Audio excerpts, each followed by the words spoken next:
18వ శతాబ్దంలో సికింద్రాబాద్ వాసి అయిన సురుటి అప్పయ్య అనే సైనికాధికారి మధ్యప్రదేశ్లోని ఉజ్జయినిలో బాధ్యతలు నిర్వహించేవారు. అక్కడ ఓ సందర్భంలో కలరా వ్యాధి ప్రబలింది. ఆ వ్యాధి తగ్గుముఖం పడితే తన స్వస్థలమైన సికింద్రాబాద్లో అమ్మవారికి ఆలయాన్ని నిర్మింపజేస్తానని మొక్కుకున్నారు. ఆ వ్యాధి తగ్గడంతో సికింద్రాబాద్లో 1815లో అమ్మవారికి గుడి కట్టించారని చెబుతారు. 1864లో ఆలయంలో మరమ్మతులు చేస్తున్నప్పుడు మాణిక్యాలదేవి విగ్రహం బయటపడింది.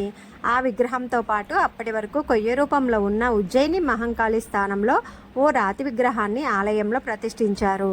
ప్రస్తుతం ఈ ఆలయంలో మాణిక్యాలదేవి, మహంకాళి అమ్మవార్లు భక్తులకు దర్శనం ఇస్తారు.